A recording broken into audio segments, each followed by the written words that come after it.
Hello friends, welcome to our YouTube channel TSP classes. तो कैसे हैं आप सब? आई होप आप सब ठीक होंगे। तो जैसा कि आप सभी को पता है कि यूपी डीएलएड आपका जो सेकेंड और फोर्थ सेमेस्टर है उसका जो है एग्ज़ाम का डेट ऑफिशियली जो है आ चुका है। डेट नहीं आया हुआ है, बस ऑफिशियली न्यूज़ आया है आपका एग्ज़ाम बोर्ड फिल करने का। जो आपका एग्ज़ाम बोर्ड का फॉर्म होता है उसको फिल करने के लिए आपका नोटिस आया हुआ है और उस नोटिस में दिया हुआ है कि आपकी दिसंबर के लास्ट वीक में आपका एग्ज़ाम हो जाएगा। तो उसी एग्जाम को देखते हुए आपके लिए एक स्पेशल सीरीज चलाई जा रही है ताकि आप कम समय में ज्यादा तैयारी कर पाए। तो मैंने आपका जो सीरीज है वो स्टार्ट कर दिया है। पेपर वन जो है आपका, आप सभी को पता होगा, वर्तमान भारतीय समाज, वही मैंने सबसे पहले लिया हुआ है। ठीक, पेपर वन पहले कंप्लीट करेंगे, फिर पेपर टू, फिर पेपर थ्री, ऐसे सीरीज वाइज पेपर वाइज जो है हम करते जाएंगे। और एक बात ध्यान दीजिएगा, सबसे पहले मैं आपको एमसीक्यू यानी वस्तुनिष्ठ प्रश्न जो होते हैं वो कराऊंगी, फिर अति लघु कराऊंगी। लगभग आपको जो 50 नंबर का आपका पेपर है, जैसे वर्तमान भारतीय समाज हो गया, प्रारंभिक शिक्षा हो गया और सामाजिक विज्ञान हो गया, तो उसमें आपको मैं 50 में से 30 नंबर लगभग कंप्लीट करा दूंगी।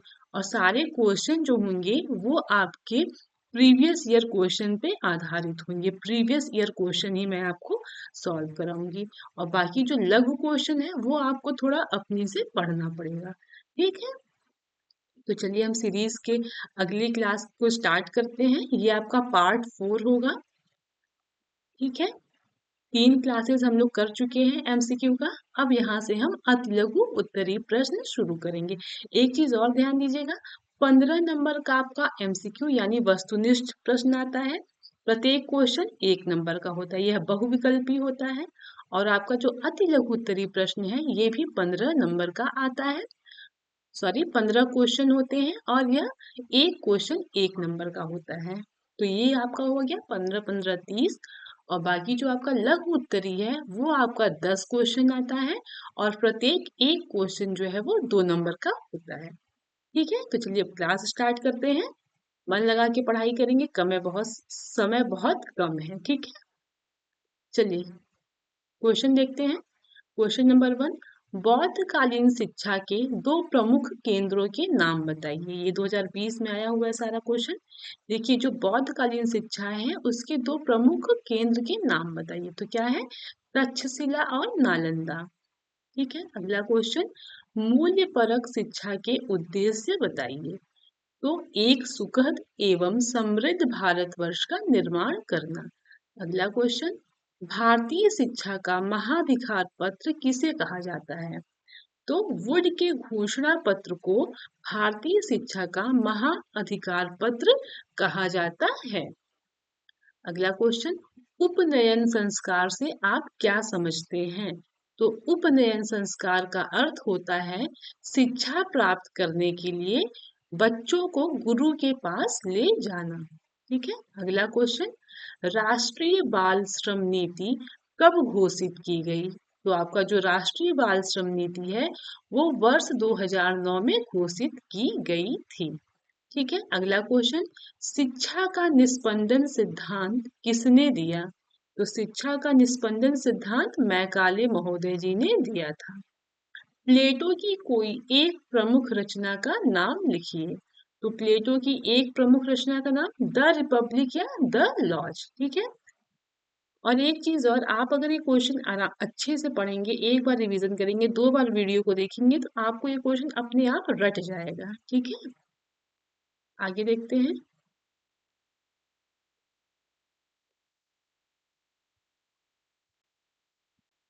देखिए, क्वेश्चन नंबर 8 अगला है, कस्तूरबा गांधी बालिका विद्यालय की स्थापना के 2 उद्देश्य लिखिए। जो आपका कस्तूरबा गांधी है ये बालिका विद्यालय है, यहाँ पे सिर्फ गर्ल्स का एडमिशन होता है। यह एक आवासीय विद्यालय होता है, यहाँ पे लड़कियां जो है हॉस्टल्स होते हैं, वहां पे लड़कियां रहती हैं, खाती हैं, उनका सारा जो है अरेंजमेंट्स गवर्नमेंट कराता है। तो इसके क्या उद्देश्य हैं देखते हैं। विषम परिस्थितियों में जीवन यापन करने वाली बालिकाओं को आवासीय विद्यालय में शिक्षा देना। ठीक है। अगला क्वेश्चन, भारत में अध्यापक शिक्षा के मानक कौन सी संस्था तय करती है? तो कौन सी संस्था तय करती है? राष्ट्रीय अध्यापक प्रशिक्षण संस्थान। ठीक है। अगला क्वेश्चन, शिक्षा की एक परिभाषा लिखिए। शिक्षा की एक परिभाषा लिखिए। तो स्वामी विवेकानंद के अनुसार शिक्षा क्या है? मानव का संपूर्ण प्रकटीकरण ही शिक्षा है। ठीक है। अगला क्वेश्चन, शिक्षा के दो उद्देश्य लिखिए। ठीक है। बालक का शारीरिक, मानसिक एवं सांस्कृतिक विकास। ठीक, शिक्षा के ये उद्देश्य हैं। अगला क्वेश्चन देखते हैं, ड्रॉप आउट बालक से आप क्या समझते हैं? तो वे समस्त बच्चे जो शिक्षा की मुख्य धारा से दूर हैं, उन्हें ड्रॉप आउट बच्चे कहते हैं। जो आपका ड्रॉप आउट बच्चे होते हैं या ड्रॉप आउट बालक होते हैं, वो कौन से बालक होते हैं? वे सभी बच्चे जो शिक्षा की मुख्य धारा से क्या है? दूर हैं, जो शिक्षा से वंचित हैं, उन्हें हम ड्रॉप आउट बच्चे कहते हैं। ठीक है। अगला क्वेश्चन, भारतीय राष्ट्रीय कांग्रेस के दो प्रमुख आंदोलन का नाम लिखिए। तो पहला, अंग्रेजों भारत छोड़ो, या दूसरा, नमक सत्याग्रह। ठीक है। अगले क्वेश्चन की ओर बढ़ते हैं, पर्यावरण संरक्षण के दो उपाय लिखिए। पहला, जल संचयन एवं वृक्षारोपण, यानी जल की बचत, और दूसरा, वृक्ष लगा के। ठीक है। अगला क्वेश्चन, किन्हीं चार नैतिक मूल्यों के नाम लिखिए। सच्चाई, ईमानदारी, दयालुता तथा मैत्री। ठीक है। अगला क्वेश्चन देखते हैं,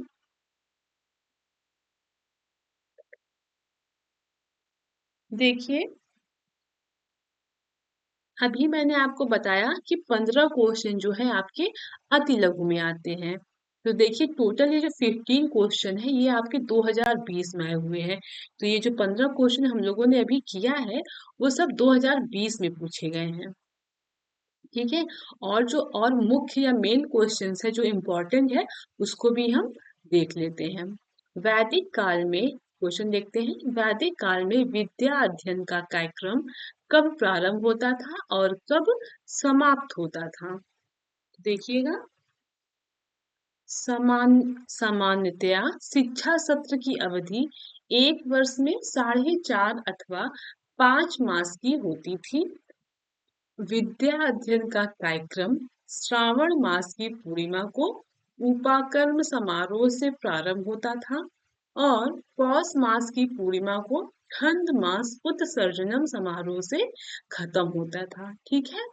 अगला क्वेश्चन देखते हैं, विद्यार्थी जीवन की समाप्ति पर कौन सा संस्कार होता था?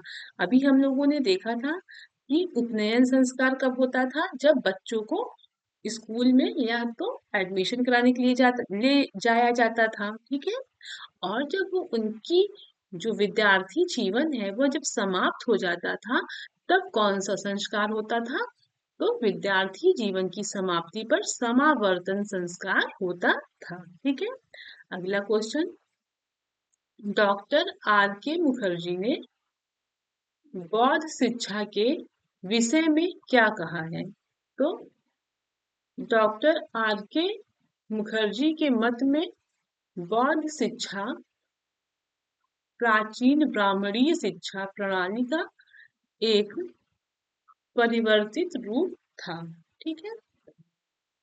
अगला क्वेश्चन, बौद्ध शिक्षा की शिक्षण विधि क्या थी?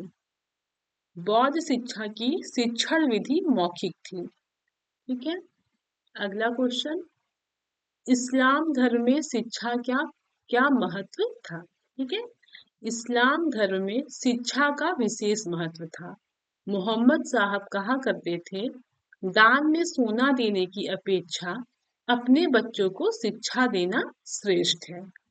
ठीक है। अगला क्वेश्चन देखते हैं, प्रश्न विधि के जनक कौन है? सभी को पता होगा प्रश्न विधि के जनक सुकरात हैं। ठीक है। अगला क्वेश्चन, संवाद विधि के जनक कौन है? संवाद विधि के जनक प्लेटो हैं।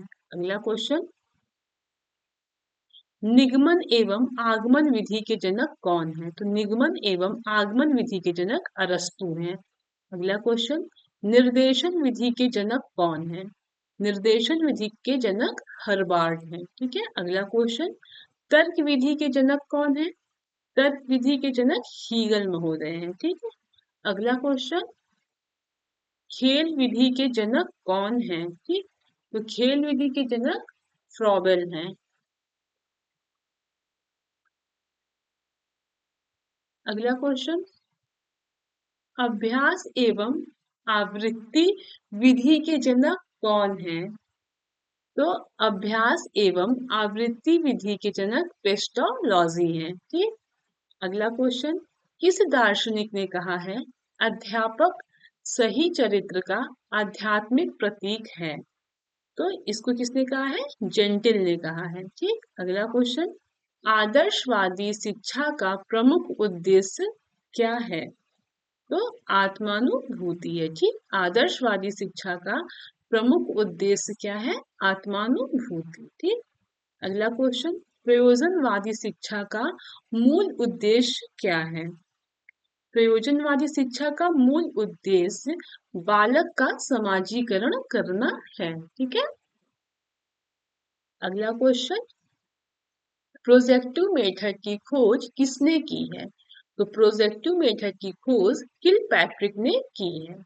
अगला क्वेश्चन, अनुशासन के 4 तत्व किस दर्शन में बताए गए हैं? तो अनुशासन के जो 4 तत्व हैं वो प्रयोजनवाद में बताए गए हैं। अगला क्वेश्चन देखते हैं, ड्यूबी के अनुसार शिक्षा सामाजिक प्रक्रिया है, इसका साधन बताइए। ड्यूबी शिक्षा का सामाजिक प्रक्रिया मानते हैं। ड्यूबी जो है शिक्षा को सामाजिक प्रक्रिया मानते हैं। बालक की शिक्षा हेतु विद्यालय आवश्यक होता है। ड्यूबी इसे सामाजिक वातावरण कहते हैं। ठीक है। फिर अगला क्वेश्चन देखते हैं, शिक्षा का एक उद्देश्य वातावरण के साथ अनुकूलन करना है। इस संबंध में ड्यूबी के विचार लिखिए। ठीक। तो देखते हैं, शिक्षा की प्रक्रिया अनुकूलन की एक निरंतर प्रक्रिया है जिसका प्रत्येक अवस्था में उद्देश्य विकास की बढ़ती हुई क्षमता प्रदान करना होता है। ठीक। अगला क्वेश्चन फिर से देखते हैं, 198 है, बालक में मूल्यों के विकास हेतु कौन से जन संचार साधन हैं? Akashvani, Doordarshan, tape recorder, VCR, समाचार पत्र तथा पत्रिकाएं जन संचार साधन है। ठीक है। अगला क्वेश्चन, राष्ट्रीय एकता का अर्थ लिखिए। राष्ट्रीय एकता का आशय है देश के विभिन्न राज्यों के व्यक्तियों की आर्थिक, सामाजिक और सांस्कृतिक तथा भाषा विषयक विभिन्नताओं को वांछनीय सीमा के अंतर्गत रखना और समावेश करना। ठीक। अगला क्वेश्चन हम देखते हैं, राष्ट्रीय एकता के लाभ बताइए। भाषा विकास में सहायक, भ्रष्टाचार का अंत, स्वार्थपूर्ण भावनाओं का विकास, राष्ट्रीय संस्कृति तथा आर्थिक प्रगति में सहायक, सामाजिक प्रगति में सहायक, राजनीतिक एकता बनाए रखने में सहयोगी। ये सब क्या है? आपके राष्ट्रीय एकता के लाभ हैं। ठीक है। अगला क्वेश्चन, अंतरराष्ट्रीय सद्भावना का अर्थ बताइए।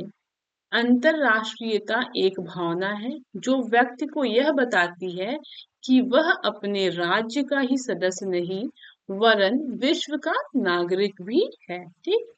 अब देखिए, ये सब जो क्वेश्चन मैं कराने जा रही हूँ वो आपका 2019 में आया हुआ है। बुनियादी शिक्षा के जनक कौन है? तो बुनियादी शिक्षा के जनक कौन है? महात्मा गांधी जी हैं। ठीक है। अगला क्वेश्चन, मॉन्टेसरी शिक्षण पद्धति की प्रमुख विशेषताएं बताइए। पहला है आपका कर्मेंद्रियों की शिक्षा, दूसरा है आपका ज्ञानेंद्रियों की शिक्षा। ठीक। अगला क्वेश्चन, महात्मा गांधी के अनुसार शिक्षण पद्धति क्या है? तो करके सीखना, अनुभव से सीखना और सहसंबंध विधि के द्वारा सीखना। ठीक। अगला क्वेश्चन, पंचपदी प्रणाली के जनक कौन है? तो पंचपदी प्रणाली के जनक हर्बर्ट स्पेंसर जी हैं। ठीक है। अगला क्वेश्चन, खेल विधि का जनक कौन है? खेल विधि के जनक कौन है? फ्रॉबेल जी हैं। अभी हम लोगों ने इसको आगे पढ़ा था। अगला देखते हैं, किंडरगार्टन पद्धति के जनक हैं। किंडरगार्टन पद्धति के जनक कौन है? फ्रॉबेल महोदय जी हैं। ठीक। अगला क्वेश्चन, मानव की शिक्षा पुस्तक के रचयिता कौन है? तो मानव की शिक्षा पुस्तक के रचयिता कौन है? फ्रॉबेल हैं। अगला क्वेश्चन, किस शिक्षा शास्त्री ने अपनी शिक्षण प्रणाली में विद्यालय को बाल भवन कहा है? तो किसने कहा है? गीजू भाई बधिका ने। देखते हैं अगला क्वेश्चन, जनसंख्या शिक्षा को राष्ट्रीय कार्यक्रम के रूप में किस वर्ष लागू किया गया? तो फिर से क्वेश्चन देख लीजिए, जनसंख्या शिक्षा को राष्ट्रीय कार्यक्रम के रूप में किस वर्ष लागू किया गया? तो कब किया गया? सन 1969 में किया गया। अगला क्वेश्चन देखते हैं, शिक्षा को निश्चित स्तर तक सभी लोगों के लिए अनिवार्य एवं निःशुल्क उपलब्ध कराना किस योजना कार्यक्रम का तात्पर्य है? तो शिक्षा का सार्वभौमिकरण कर शिक्षा को प्रत्येक बालक तक पहुंचाना। ठीक है। अगला क्वेश्चन पढ़िएगा,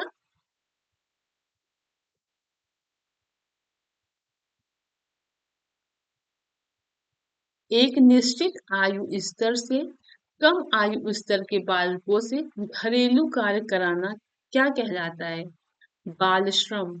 यानी कि अगर कोई बच्चा कम आयु का है तो उससे अगर आप काम कराते हैं तो वो बाल श्रम कहलाया जाता है। ठीक है। अगला क्वेश्चन, परिवार, समाज, राज्य एवं जनसंचार माध्यम किसके प्रभावी कारक हैं? तो किसके प्रभावी कारक हैं? शिक्षा के। अगला क्वेश्चन, विद्यालयों में सभी को एक साथ रखना, सबके साथ समान व्यवहार करना व सभी के बीच एकता बनाए रखना क्या कहलाता है? क्या कहलाता है आपका? शैक्षिक अवसरों की समानता। अगला क्वेश्चन, विद्यालय समाज में सभी के बीच बिना लिंग भेदभाव के कार्य व्यवहार करना क्या कहलाता है? लैंगिक समानता। यानी वहां पे किसी चीज का भेदभाव नहीं होता है कि हाँ ये लड़का है ये लड़की है, लड़का है तो ये काम नहीं कर सकता, लड़की है तो ये काम नहीं कर सकती। ठीक है। तो जहाँ पे कोई भी लिंग का भेदभाव नहीं होता है तो वो क्या कहलाता है आपका? लैंगिक समानता। ठीक है। डायट का पूरा नाम क्या है? जिला शिक्षा एवं प्रशिक्षण संस्थान, ये डायट का पूरा नाम है। अगला क्वेश्चन देखते हैं, एनपीआरसी का पूरा नाम क्या है? तो न्याय पंचायत संसाधन केंद्र। अगला क्वेश्चन, ग्राम शिक्षा समिति का अध्यक्ष कौन होता है? ग्राम शिक्षा समिति का अध्यक्ष ग्राम प्रधान होता है। ठीक है। अगला क्वेश्चन, ग्राम शिक्षा समिति का सचिव कौन होता है? देखिएगा, अध्यक्ष अगर पूछेगा तो ग्राम प्रधान होता है, अगर आपका सचिव पूछता है तो ग्राम शिक्षा समिति का जो सचिव होता है वो कौन होता है? प्रधान अध्यापक होता है। ठीक है। अगला क्वेश्चन, राज्य शिक्षा संस्थान कहाँ है? तो राज्य शिक्षा संस्थान इलाहाबाद में है, यानी आज के टाइम में प्रयागराज में है। अगला क्वेश्चन, राज्य हिंदी संस्थान कहाँ स्थित है? हिंदी संस्थान पूछेगा तो आपका राज्य हिंदी संस्थान वाराणसी में स्थित है। ठीक। अगला क्वेश्चन देखते हैं, आंग्ल भाषा शिक्षण संस्थान कहाँ है? तो आंग्ल भाषा शिक्षण संस्थान इलाहाबाद में है। अगला क्वेश्चन देखिएगा, बौद्ध कालीन शिक्षा के अंतर्गत मठ में प्रवेश के पूर्व कौन सा संस्कार होता है? तो कौन सा संस्कार होता है? प्रवज्जा संस्कार, या तो आप इसको उपनयन संस्कार भी कह सकते हैं। अगला क्वेश्चन देखते हैं, शिक्षा के किस उद्देश्य के अंतर्गत व्यक्ति के उच्चतम विकास अथवा आत्मज्ञान पर बल दिया जाता है? तो किसमें? आदर्शवाद में। ठीक है। फिर से देख लेते हैं। शिक्षा के किस उद्देश्य के अंतर्गत व्यक्ति के उच्चतम विकास अथवा आत्मज्ञान पर बल दिया जाता है? तो किसमें? आदर्शवाद में।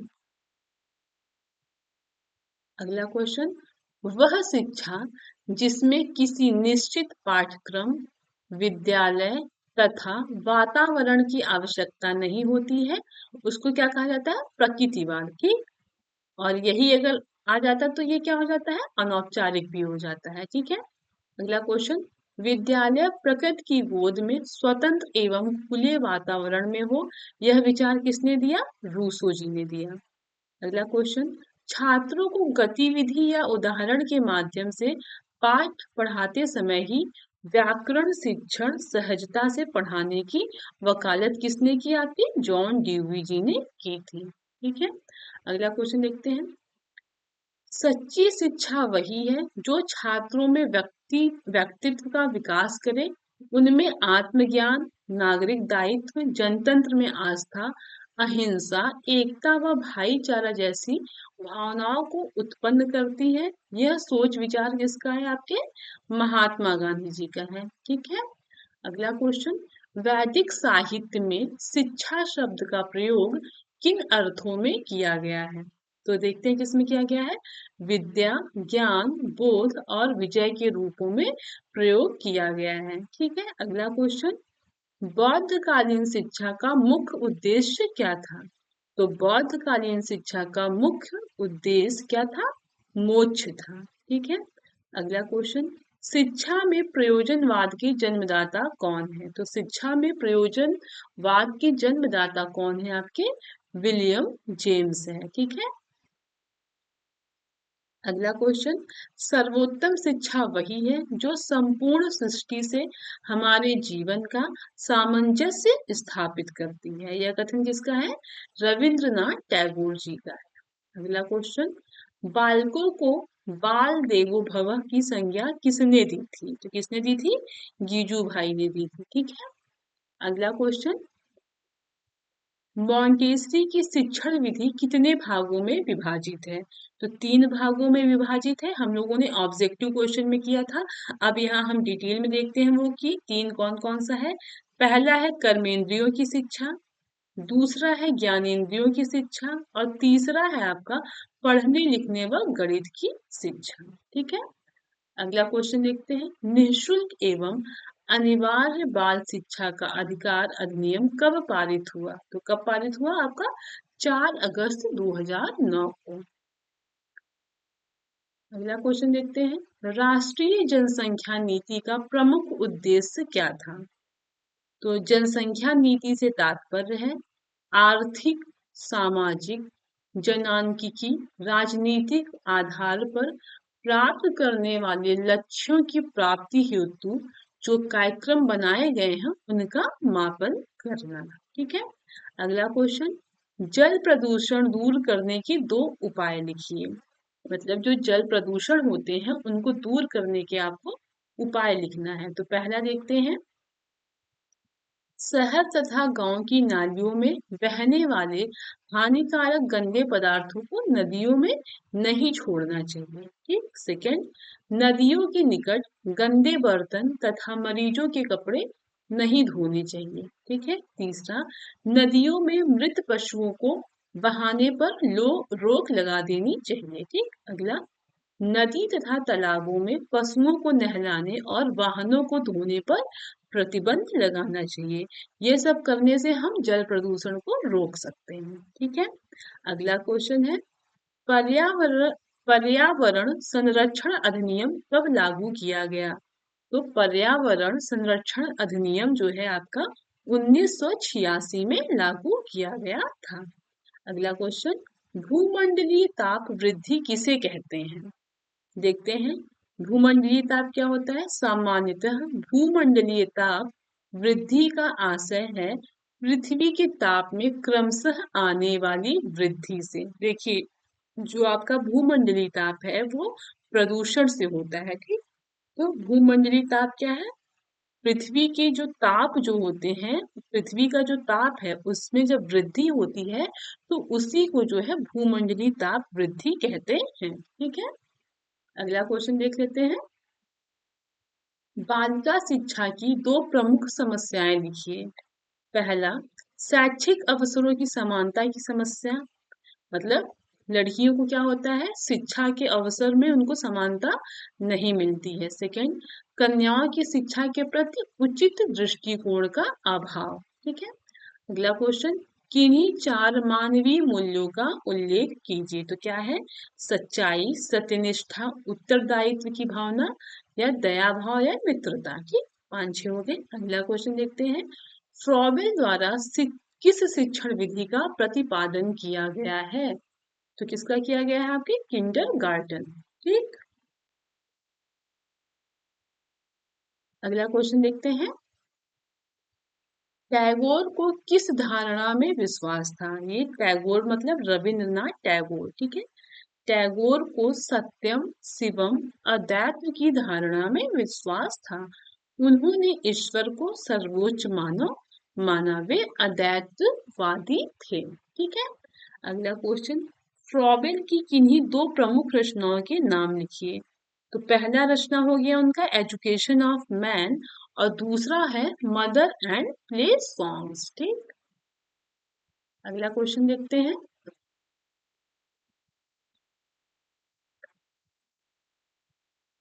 जनसंख्या शिक्षा की कोई एक परिभाषा लिखिए। ठीक, या तो एक क्वेश्चन ये बन सकता है, वही सेम क्वेश्चन है, घुमा के पूछा हुआ है। जनसंख्या शिक्षा को परिभाषित कीजिए। देखिए, जनसंख्या शिक्षा दो शब्दों से मिलकर बना है। पहला जनसंख्या और दूसरा शिक्षा, अर्थात जिस शिक्षा में जनसंख्या का ज्ञान निहित होता है उसे जनसंख्या शिक्षा कहते हैं। ठीक है। जन शिक्षा जनसंख्या शिक्षा को समझने हेतु इसकी परिभाषाओं को समझना आवश्यक है, जो निम्नलिखित है। ठीक है, देखते हैं। मतलब कि 2-3 लोग के अकॉर्डिंग देख लेते हैं क्या होता है। पहला है राज्य शिक्षा संस्थान उत्तर प्रदेश के अनुसार। हमारा जो राज्य है उत्तर प्रदेश, उसके अनुसार क्या है, जो आपका जनसंख्या शिक्षा है, यह एक ऐसा प्रयास है जिसके द्वारा विभिन्न वर्गों, विशेषकर छात्र छात्राओं को विश्व के परिप्रेक्ष्य में देश, प्रदेश तथा क्षेत्र की जनसंख्या स्थिति, जनांकिकी के प्रमुख तत्वों, जनसंख्या एवं पर्यावरण के पारस्परिक संबंधों, जनसंख्या वृद्धि के आर्थिक व सामाजिक विकासों इत्यादि की जानकारी दी जा सकती है। ठीक है। अब हम देखते हैं यूनेस्को के अनुसार जनसंख्या शिक्षा को संख्यात्मक पहलू के रूप में अथवा अधिक महत्वपूर्ण संस्थाओं के निबंध के रूप में ही नहीं जानना चाहिए। इसे जनसंख्या के गुणात्मक पक्ष एवं मानव स्रोत विकास के संबंध में जानना चाहिए। इस प्रकार हम कह सकते हैं कि जनसंख्या शिक्षा का अर्थ वर्तमान तथा भावी परिवार के कल्याण, आर्थिक संपन्नता तथा राष्ट्रीय जीवन स्तर को ऊंचा उठाने में सहायता करना है। ठीक है। अगला क्वेश्चन देखते हैं। दूरस्थ शिक्षा की कोई दो विशेषताएं लिखिए।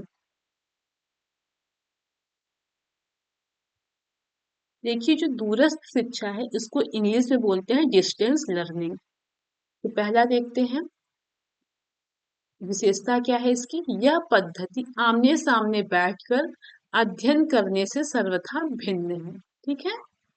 अगला, इस पद्धति में स्व अध्ययन यानी सेल्फ स्टडी पर अधिक बल दिया जाता है। ठीक है। अगला देखते हैं, दूरस्थ शिक्षा के अंतर्गत छात्र एवं अध्यापक के मध्य संबंध स्थापित करने के लिए radio, Doordarshan, VCR, CD player, computer, internet इत्यादि का प्रयोग किया जा सकता है। अगला क्वेश्चन देखते हैं, अनौपचारिक शिक्षा के उद्देश्य लिखिए। तो अनौपचारिक शिक्षा के उद्देश्य क्या है वो देखते हैं। अनौपचारिक शिक्षा जीवन से संबंधित वे अनुभव है जिन्हें हम बिना किसी व्यवस्थित प्रयास संस्था एवं साधन के स्वाभाविक स्थिति से प्राप्त करते हैं। इस प्रकार की शिक्षा प्रत्यक्ष रूप से जीवन से संबंधित होती है। यह शिक्षा स्वाभाविक रूप से होती है। इसकी न तो कोई निश्चित योजना होती है और न ही कोई निश्चित नियम होती है। यह बालक के आचरण का रूपांतरण करते हैं, परंतु रूपांतरण की प्रक्रिया अज्ञात, अप्रत्यक्ष व अनौपचारिक होती है। ठीक है, अगला क्वेश्चन देखते हैं। मल्टीमीडिया क्या है? आधुनिक समय में मल्टीमीडिया वास्तव में सूचनाओं के आदान प्रदान को बेहतर बनाने हेतु आधुनिकतम तकनीकी के प्रयोग का सूचक है एवं इसमें digital video, graphics, audio, 3D animation, internet content, interactive कार्यक्रम आदि विधाओं का उपयोग भी समाहित रहता है। स्पष्ट है कि मल्टीमीडिया वस्तुतः विभिन्न प्रकार के माध्यमों, श्रव्य, दृश्य, पाठ्य तथा चित्रित आदि का एक उपयोगी संयोजन है। ठीक है, शिक्षण अधिगम प्रक्रिया को अधिक प्रभावी बनाने में मल्टीमीडिया अत्यंत सफल सिद्ध हुआ है। ठीक है, अगला क्वेश्चन देखते हैं। बौद्धकालीन शिक्षा के किन्हीं दो विशेषताओं को उल्लेख कीजिए। देखिए, पहला है आपका संघ, ठीक, दूसरा है आपका गुरु और शिष्य संबंध। पहला संघ देखते हैं।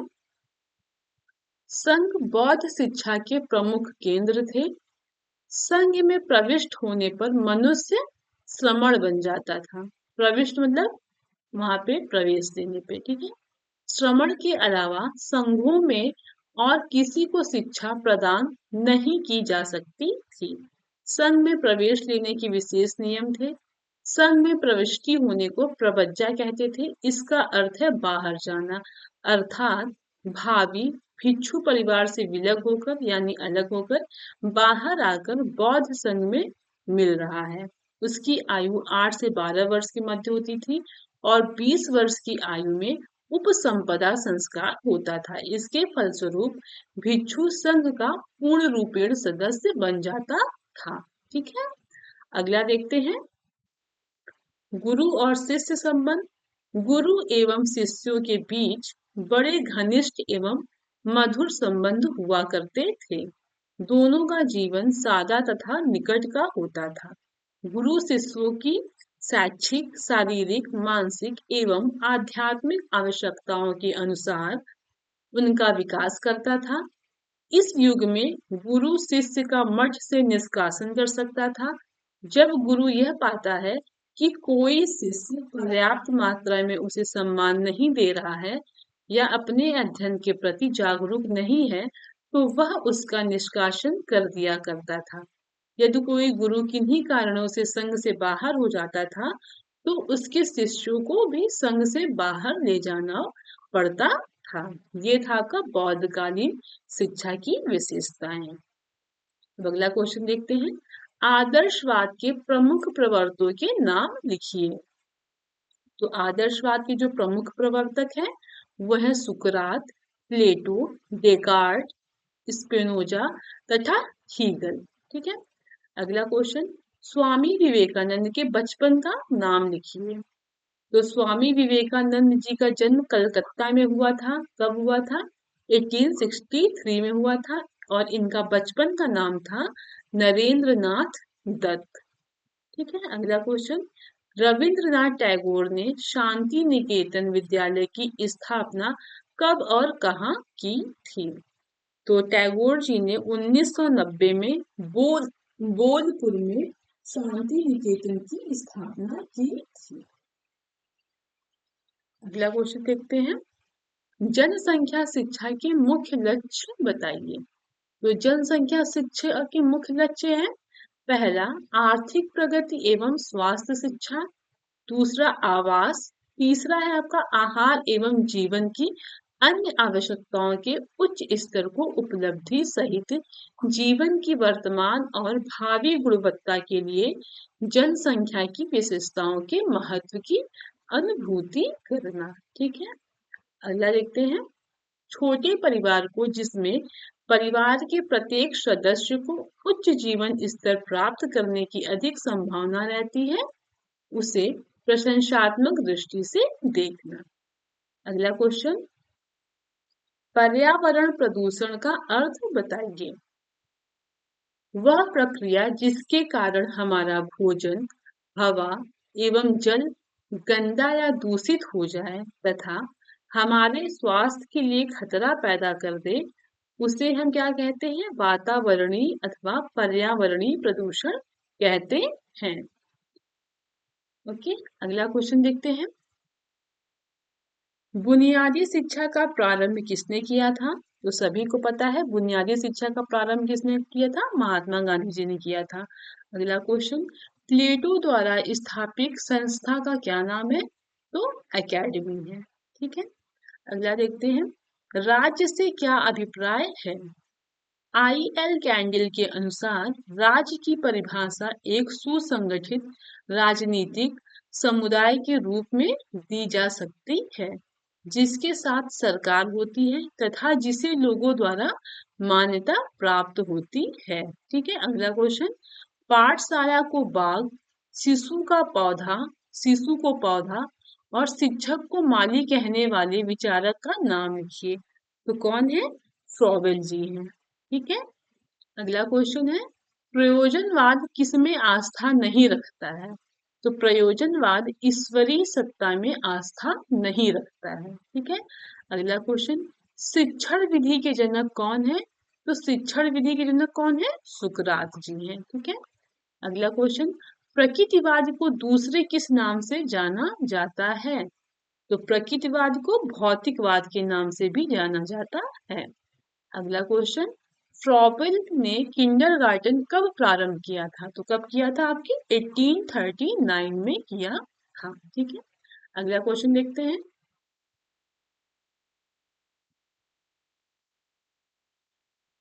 समाज के प्रमुख कार्य लिखिए। तो समाज के प्रमुख कार्य हैं, समाज बालकों के लिए शिक्षा संस्थानों की स्थापना करता है, उन स्थाप उन संस्थाओं को चलाने के लिए उनकी वित्तीय सहायता करता है। ठीक है, अगला क्वेश्चन, मूल्य का अर्थ लिखिए। देखते हैं, मूल्य शब्द का शब्दकोशीय अर्थ है व्यक्ति या किसी वस्तु का ऐसा गुण जिसके कारण वह महत्वपूर्ण, सम्मानीय तथा उपयोगी सिद्ध हो जाए। ठीक, अगला क्वेश्चन, बाल अपराध के प्रमुख बिंदु कितने प्रकार के होते हैं? तो कौन कौन से हैं? गरीबी है, भुखमरी है, अशिक्षा है, उचित वातावरण का ना मिलना मिलना और जागरूकता आदि। ठीक है, अगला क्वेश्चन देखते हैं। कल कल कलकत्ता मदरसा किस सन में खुला? तो सन 1781 में प्रथम गवर्नर जनरल वॉरेन हेस्टिंग द्वारा कलकत्ता मदरसा खोला गया। ठीक है, अब बढ़ते हैं अगला क्वेश्चन की ओर। बनारस संस्कृत कॉलेज कब और किसके द्वारा प्रारंभ किया गया है? तो सन 1791 में जोनायल डंकन के प्रयासों से आपका बनारस संस्कृत कॉलेज प्रारंभ हुआ। ठीक है, अगला क्वेश्चन देखते हैं। मैकाले ने अपना विवरण कब प्रस्तुत किया? तो 2 फरवरी 1835 को अपना विवरण प्रस्तुत किया। अगला क्वेश्चन देखते हैं। वुड घोषणा पत्र के आधार पर कंपनी ने शिक्षा नीति कब घोषित की थी? तो वुड के घोषणा पत्र के आधार पर कंपनी ने 19 जुलाई 1854 को अपनी शिक्षा नीति घोषित की।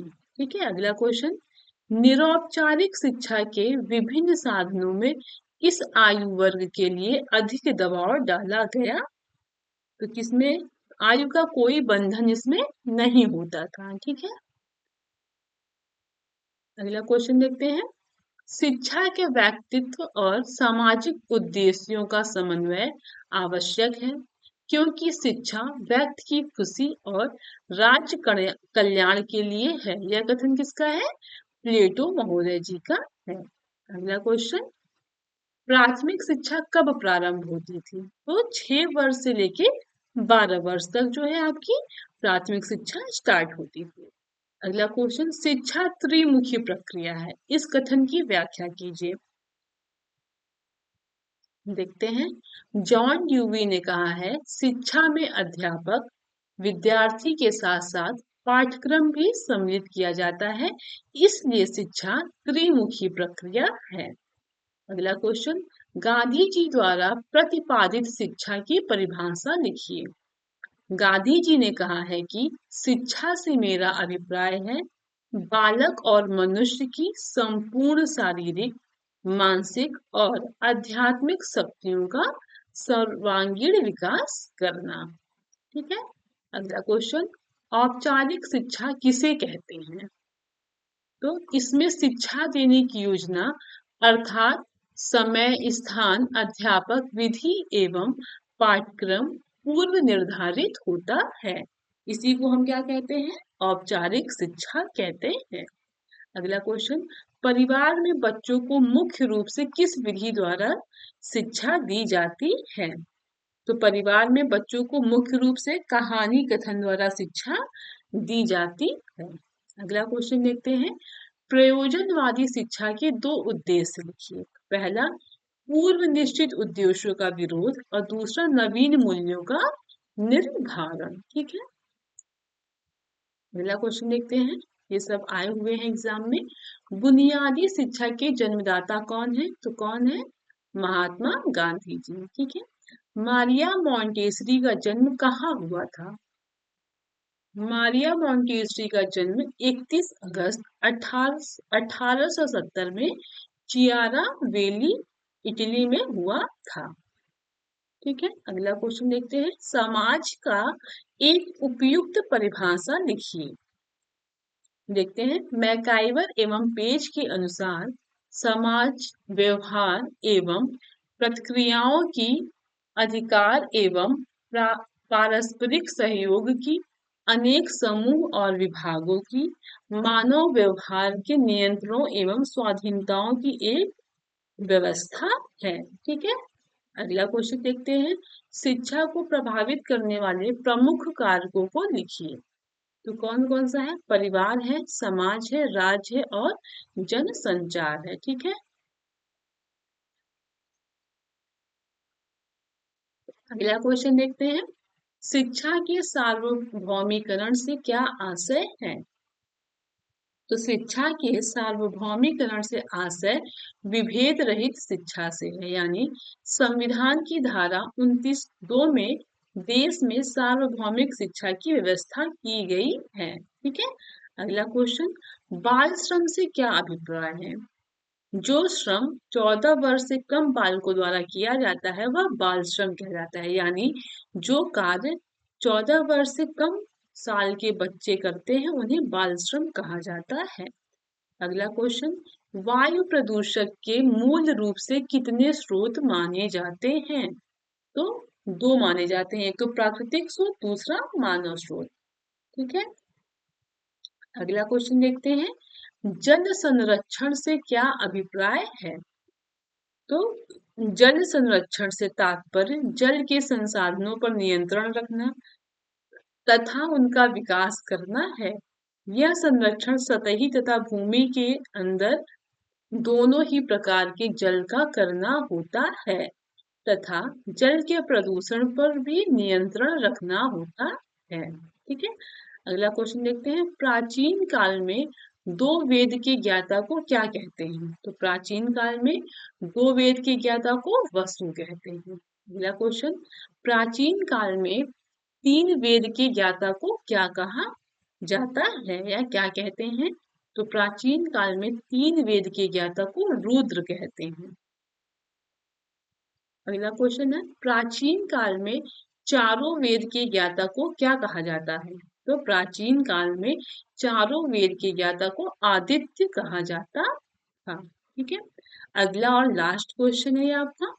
वैदिक शिक्षा में 5 वर्ष की अवस्था पूर्ण करने के बाद जब गुरुकुल में प्रवेश लेता था तब कौन सा संस्कार किया जाता था? तो वैदिक काल में 5 वर्ष पूर्ण करने के बाद गुरुकुल में प्रवेश के समय चूड़ा कर्म संस्कार किया जाता था। तो आज हमने लगभग अति लघु का सारा क्वेश्चन कवर कर लिया है। एक बार वीडियो को फिर से रिवीजन करिएगा, 2-3 बार देखेंगे तो आपको क्वेश्चंस अच्छे से क्लियर हो जाएंगे। तो चलिए मिलते हैं अब अगली सीरीज के साथ। पेपर 1 का जो है यह सीरीज कंप्लीट हो गया है आपका। पेपर 1 यानी वर्तमान भारतीय समाज का 4 क्लास मैंने आपको कराया है। तो कल पेपर 2 जो है आपका प्रारंभिक शिक्षा का विकास, उस क्लास में हम आपसे मिलते हैं। तब तक मन लगा के पढ़ाई करते रहिए और रिवीजन अच्छे से करते रहिए। तब तक के लिए थैंक यू।